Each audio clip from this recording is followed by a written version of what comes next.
শেখাবো ইংরেজি বলতে গেলে ইংরেজি গ্রামারের যে পার্টগুলি আপনার জানা উচিত সেগুলি একদম সহজভাবে শিখিয়ে দেব, যাতে আপনি শিখতে পারেন।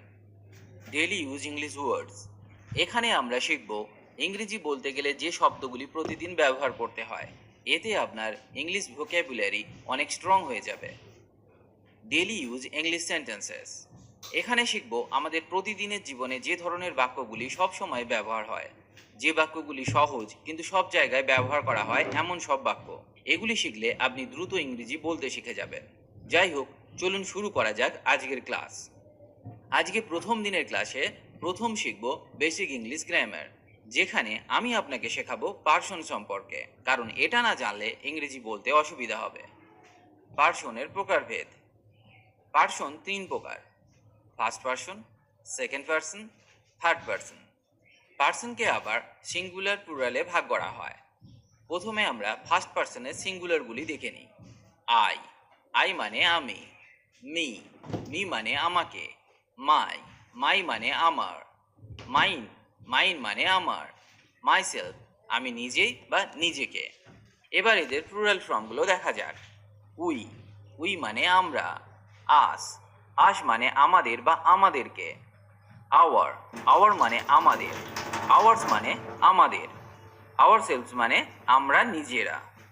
এবার চলুন দেখি সেকেন্ড পার্সন। সেকেন্ড পার্সনে পড়ে ইউ, ইউ। তবে আপনার এখানে জেনে রাখা উচিত ইউকে আমরা সিঙ্গুলার এবং প্লুরাল দুভাবেই ব্যবহার করতে পারি। ইউ মানে তুমি বা আপনি। ইউর মানে তোমার বা আপনার। ইউরস মানে তোমাদের বা আপনাদের। ইউরসেলফ, তোমরাই বা তোমরা নিজেরাই। এবার চলুন থার্ড পার্সন সম্পর্কে। প্রথমে আমরা শিখব সিঙ্গুলার নাম্বার, তারপরে শিখব প্লুরাল নাম্বার।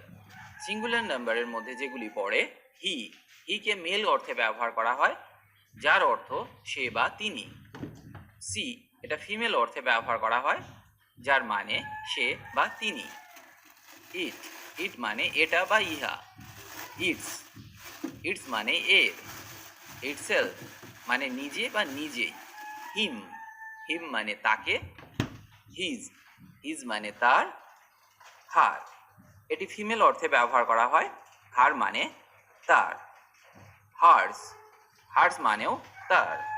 হারসেলফ মানে সে নিজেই। এবার প্লুরালগুলি দেখা যাক। দে, দে মানে হলো তারা। দেম, দেম মানে তাদের। দেয়ার্স, দেয়ার্স মানে তাদের। দেমসেলফ মানে তারা নিজেরা। এই চারটি ভালোভাবে শিখে রাখুন, কারণ ইংরেজি বলতে গেলে এদের ব্যবহার আপনাকে সঠিকভাবে করতে হবে। তাহলে আমরা শিখে নিলাম পার্সন সম্পর্কে। এগুলি ভালো করে মনে রাখুন, না হলে পরে অসুবিধা হবে ইংরেজি শিখতে। এগুলি সহজ, কিন্তু এদের ছাড়া ইংরেজি বাক্য গঠন করা সম্ভব নয়। এই ছোট ছোট জিনিসগুলি প্রথম থেকে ঠিকঠাকভাবে শিখে নিতে পারলে আপনি সঠিক ইংরেজি বলতে শিখে যাবেন। এবার প্রশ্ন হলো, এগুলি জানলেই কি আপনি ইংরেজি বলতে পারবেন? এর উত্তর না। এর সাথে আপনাকে এর কিছু নিয়ম শিখতে হবে, যেগুলি জানা খুবই জরুরি। তবেই আপনি সঠিক ইংরেজি বলতে শিখবেন। তাহলে চলুন এবার এদের ব্যবহারের কিছু নিয়ম শিখে নেওয়া যাক। মানে এই শব্দগুলি আমরা কোথায় কোথায় বা কিভাবে ব্যবহার করতে পারবো। যখন আমরা প্রেজেন্ট টেন্সে আইকে ব্যবহার করব, তখন সাহায্যকারী ভার্ব হিসাবে আসবে অ্যাম এবং হ্যাভ। যদি আমরা আইকে পাস্ট টেন্সে ব্যবহার করি, তখন সাহায্যকারী ভার্ব হবে ওয়াজ, হ্যাড। আর যদি ফিউচার টেন্সে ব্যবহার করি, তাহলে আইয়ের সাথে বসবে উইল বা উইল হ্যাভ। ইউ, উই, দে। এদেরকে যখন আমরা প্রেজেন্ট টেন্সে ব্যবহার করব, তখন সাবজেক্ট অনুসারে আমাকে ব্যবহার করতে হবে আর, হ্যাভ অথবা হ্যাভ বিন। আর যদি এদেরকে পাস্ট টেন্সে ব্যবহার করি, তখন হবে ওয়ার, হ্যাড এবং হ্যাড বিন। আর যদি ফিউচার টেন্সে ব্যবহার করি, তাহলে সাহায্যকারী ভার্ব হিসাবে বসবে উইল বা উইল হ্যাভ। এবার দেখা যাক থার্ড পার্সন। হি, সি, ইট বা যে কোনো নাম। যদি এদেরকে আমরা প্রেজেন্ট টেন্সে ব্যবহার করি, তাহলে এদের সাথে সাহায্যকারী ভার্ব হিসাবে বসবে ইজ, হ্যাজ বা হ্যাজ বিন। আর পাস্ট টেন্সে হবে ওয়াজ, হ্যাড অথবা হ্যাড বিন। আর ফিউচার টেন্সে বসবে উইল বা উইল হ্যাভ সাবজেক্ট অনুসারে। এই ছোট্ট টেবিলটি খুব ভালো করে মনে রেখে দিন, কারণ এগুলি কখনোই ভুল করা যাবে না। এখানে যদি ভুল করে ফেলেন, তাহলে আপনার বাক্য তৈরি ভুল হয়ে যাবে। তার সাথে বাক্যের অর্থও ভুল হয়ে যাবে। এটা বেসিক ইংলিশ গ্রামার, এগুলি ছাড়া ইংরেজি বলা সম্ভবই নয়। তাই এখানে গুরুত্ব দেওয়ার চেষ্টা করুন, তবেই আপনি সঠিক ইংরেজি বলতে পারবেন। এবার আমরা শিখব কিছু ইংরেজি শব্দ যেগুলি প্রতিদিন ব্যবহার হয়। আজকে আমরা টোটাল 50টি শব্দ শিখব যেগুলি প্রতিদিন ব্যবহার হয় ইংরেজি বলতে গেলে। অবশ্যই এগুলি শিখুন, কারণ এই 15 দিনে এই রকম প্রায় 1000 শব্দ আমরা শিখব যেগুলি প্রতিদিন সব জায়গায় সব সময় ব্যবহার হয়। মানে বাড়ি থেকে অফিস, স্কুল কলেজ থেকে বন্ধুদের আড্ডায় যেসব শব্দগুলি বারবার ব্যবহার হয়। ভোকাবুলারি না বাড়ালে অনর্গল ইংরেজি বলা সম্ভব নয়। যাই হোক, আজকের প্রথম শব্দটি শেখা যাক। আস্ক। আস্ক মানে জিজ্ঞাসা করা। বাথ। বাথ মানে স্নান করা। বো। বো মানে ধনু। বাই। বাই মানে কেনা। ক্ল্যাব। ক্ল্যাব মানে হাততালি দেওয়া। ক্লাইম্ব। ক্লাইম্ব মানে আরোহণ করা। এই শব্দগুলো আমাদের সব সময় কখনো না কখনো ব্যবহার করতে হয় প্রতিদিনের জীবনে, তাই এগুলো মন দিয়ে শিখুন। ক্লোজ। ক্লোজ মানে বন্ধ করা। কুক। কুক মানে রান্না করা। ক্রল। ক্রল মানে হামাগুড়ি দেওয়া। ক্রাই। ক্রাই মানে কান্না। কাট। কাট মানে কাটা। ড্যান্স। ড্যান্স মানে নাচা। ডিগ। ডিগ মানে খনন করা। ডাইভ। ডাইভ মানে ডুব দেওয়া। ড্রিম। ড্রিম মানে স্বপ্ন দেখা। ড্রিঙ্ক। ড্রিঙ্ক মানে পান করা। ইট। ইট মানে খাওয়া। ফাইট। ফাইট মানে লড়াই। ফ্লাই। ফ্লাই মানে উড়া। গিভ। গিভ মানে দেওয়া। হাগ। হাগ মানে আলিঙ্গন করা। জাম্প। জাম্প মানে ঝাঁপ দেওয়া। নিট। নিট মানে লাভ। লাভ মানে হাসা। লিসন। লিসন মানে শোনা। ওপেন। ওপেন মানে খোলা। পেন্ট। পেন্ট মানে রং করা। প্লে। প্লে মানে বাজানো, আবার প্লের অর্থ খেলা। রিড। রিড মানে পড়া। রাইড। রাইড মানে চড়া। সিউ। সিউ মানে সেলাই করা। সেক। সেক মানে ঝাঁকুনি দেওয়া। সিং। সিং মানে গান করা। স্মেল। স্মেল মানে গন্ধ নেওয়া। স্নোর। স্নোর মানে নাক ডাকা। স্ট্যাগ। স্ট্যাগ মানে গাদা করা। Stand up. স্ট্যান্ড আপ মানে দাঁড়াও। টক। টক মানে কথা বলা। থিঙ্ক। থিঙ্ক মানে ভাবা। থ্রো অ্যাওয়ে মানে ছুঁড়ে ফেলে দেওয়া। টার্ন অফ মানে বন্ধ করা। টার্ন অন মানে চালু করা। ওয়েট। ওয়েট মানে অপেক্ষা করা। ওয়াশ। ওয়াশ মানে ধোয়া। ওয়াচ।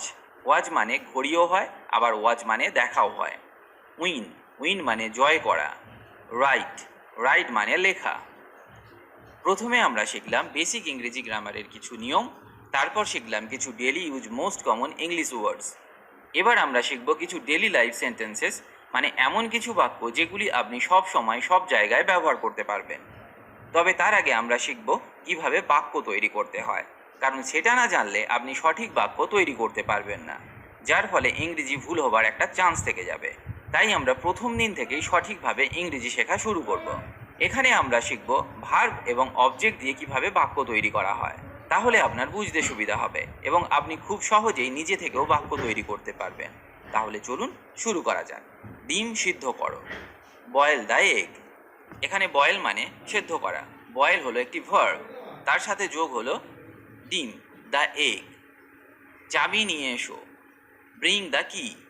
ব্রিং দ্য কি, এখানে ব্রিং হলো ভার্ব আর দ্য কি হলো অবজেক্ট। অবজেক্ট বা আমরা আদার ওয়ার্ডসও বলতে পারি, কারণ বাক্যের অন্যান্য অংশ ভার্বের পরে আমরা বসাবো। প্রথমে আমরা ভার্বকে ব্যবহার করব, তারপর বাক্যের অন্যান্য অংশকে বা আদার ওয়ার্ডসগুলিকে তারপর বসাবো। এটি পরিষ্কার করো। Clean it. Clean it. এখানে থাকুন। Stay here. Stay here. আমাকে সাহায্য করো। Help me. Help me. জামা কাপড় ধুয়ে ফেলো। Wash the clothes. Wash the clothes. TV চালু করো। Switch on the TV. Switch on the TV. তোমার নাম লেখো। Write your name. Write your name. একটু আগেই আমরা শিখলাম কিভাবে ছোট ছোট বাক্য খুব সহজে তৈরি করা যায়, যেখানে আমরা শুধুমাত্র ভার্ব এবং অবজেক্ট বা আদার ওয়ার্ডসকে ব্যবহার করেছিলাম। এখানে আমরা শিখব কিভাবে একটি কমপ্লিট বাক্য তৈরি হয়। এখানে এবার আমরা ভার্ব এবং অবজেক্টের সাথে সাবজেক্টের ব্যবহার করা শিখব। তার সাথে শিখব টেন্সের কিছু নিয়ম, তবেই একটি কমপ্লিট বাক্য তৈরি হবে। এখানে আমি মাত্র একটি সেন্টেন্স নেব এবং সেই সেন্টেন্সটি সমস্ত টেন্সে ব্যবহার করে দেখাবো তার অর্থের পরিবর্তন কিভাবে হচ্ছে এবং সমস্ত টেন্সের সেন্টেন্স স্ট্রাকচারগুলো কীরকম হবে আমি সেটাও আপনাকে খুব সহজে শিখিয়ে দেব, যাতে আপনি টেন্স খুব সহজে শিখে যেতে পারেন। এখানে তাহলে আপনি শিখবেন সেন্টেন্স স্ট্রাকচার এবং sentence. Simple present sentence structure হবে সাবজেক্ট প্লাস ভার্বের ফার্স্ট ফর্ম প্লাস অবজেক্ট। তার মানে প্রথমে আপনাকে সাবজেক্টকে বসাতে হবে, তারপর ভার্বকে বসাতে হবে এবং তারপর অবজেক্টকে বসাতে হবে। তাহলে একটি বাক্য তৈরি হতে গেলে আপনার তিনটি জিনিস লাগবে, সাবজেক্ট, ভার্ব, অবজেক্ট। এবার একটা উদাহরণ দেখা যাক। আমি ভাত খাই, I eat rice. I eat rice, এখানে আই হলো সাবজেক্ট, ভার্ব হলো ইট, আর রাইস হলো অবজেক্ট বা আদার ওয়ার্ডস। এবার এই বাক্যটিকে আমরা পাস্ট টেন্সে ব্যবহার করে দেখি কি অর্থের পরিবর্তন হয় এবং সেন্টেন্স স্ট্রাকচার কিভাবে চেঞ্জ হয়। সিম্পল পাস্ট সেন্টেন্স স্ট্রাকচার হবে সাবজেক্ট প্লাস ভার্বের second form plus object. Simple present টেন্সের ক্ষেত্রে ভার্বের ফার্স্ট ফর্ম বসেছিল, যখন আমরা পাস্ট টেন্স করব তখন আমরা ভার্বের সেকেন্ড ফর্মকে বসাবো। এটা কিন্তু আপনাকে খুব ভালো করে মনে রাখতে হবে, কারণ এটা পাস্ট টেন্স। সিম্পল প্রেজেন্ট টেন্সে আমরা বলেছিলাম আমি ভাত খাই, সিম্পল পাস্ট টেন্সে হবে আমি ভাত খেয়েছিলাম, যার ইংরেজি হবে আই এট রাইস। ইটের পাস্ট ফর্ম হলো এট। এবার চলুন দেখা যাক simple future tense. Sentence structure হবে প্রথমে সাবজেক্টকে বসাতে হবে, তারপর উইল বসবে, তারপর ভার্বকে বসাতে হবে কিন্তু ভার্বের ফার্স্ট ফর্ম বসবে প্লাস অবজেক্ট। আমি ভাত খাবো, I will eat rice. I will eat rice, এখানে সাবজেক্ট হলো আই, তারপর আমরা উইলকে বসালাম, তারপর নিয়ম অনুসারে আমরা উইলকে বসালাম এবং ভার্বের প্রেজেন্ট ফর্ম ইটকে বসালাম, তারপর আদার ওয়ার্ডস বা অবজেক্টকে বসালাম। এবার চলুন দেখে নেওয়া যাক present continuous tense. Sentence structure হবে এই রকম, প্রথমে সাবজেক্টকে বসাতে হবে, তারপর সাবজেক্ট অনুসারে অ্যাম ইজ আরকে বসাতে হবে, তারপর ভার্ব বসবে এবং এখানে অবশ্যই ভার্বের সাথে আইএনজিকে যোগ করতে হবে এবং তারপর অবজেক্টকে বসাতে হবে। উদাহরণটা দেখে নেওয়া যাক। আমি ভাত খাচ্ছি।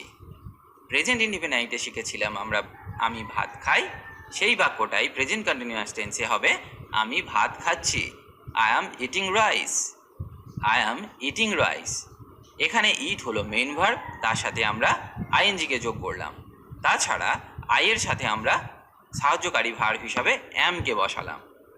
এবার শিখবো আমরা past continuous tense. Past continuous টেন্সে সেন্টেন্স স্ট্রাকচার হবে subject plus was were plus verb plus ING plus object. আমি ভাত খাচ্ছিলাম, প্রেজেন্ট কন্টিনিউয়াস টেন্সে ছিল আমি ভাত খাচ্ছি, সেটা পাস্ট কন্টিনিউয়াস টেন্সে হয়ে গেল আমি ভাত খাচ্ছিলাম। I was eating rice. I was eating rice. Future continuous tense sentence structure হবে subject plus will be plus verb plus ING plus object. এবার উদাহরণটা দেখা যাক। আমি ভাত খেতে থাকবো, I will be eating rice. I will be eating rice. Continuous টেন্সে আপনাকে সবসময় মনে রাখতে হবে যে ভার্বের সাথে আইএনজি যোগ হয়, এটা কিন্তু আপনাকে খুব ভালো করে মনে রাখতে হবে। এবার আমরা শিখব প্রেজেন্ট পারফেক্ট টেন্স। চলুন সেন্টেন্স স্ট্রাকচারটা দেখে নেওয়া যাক। সাবজেক্ট প্লাস হ্যাভ অথবা হ্যাজ প্লাস ভার্বের থার্ড ফর্ম প্লাস অবজেক্ট। আমি ভাত খেয়েছি, I have eaten rice. I have eaten rice, এখানে আই হলো সাবজেক্ট, তারপর সাবজেক্ট অনুসারে হ্যাভ বসেছে, ইটেন হলো ইটের থার্ড ফর্ম ইট এট ইটেন, তারপর অবজেক্টকে বসালাম। Past perfect. পাস্ট পারফেক্ট টেন্সের সেন্টেন্স স্ট্রাকচার হবে এই রকম সাবজেক্ট প্লাস হ্যাড প্লাস ভার্বের থার্ড ফর্ম প্লাস অবজেক্ট। আমি ভাত খেয়েছিলাম, I had eaten rice. I had eaten rice, এখানে আপনাকে মনে রাখতে হবে হ্যাডকে সমস্ত সাবজেক্টের সাথে ব্যবহার করা যায়। Future perfect tense. Future perfect টেন্সের সেন্টেন্স স্ট্রাকচার হবে subject plus will have plus ভার্বের থার্ড ফর্ম প্লাস অবজেক্ট। আমি ভাত খেয়ে থাকবো। I will have eaten rice. I will have eaten rice. যদি আপনার টেন্স নিয়ে সমস্যা থেকে থাকে তাহলে আমাদের টেন্সের ভিডিওটি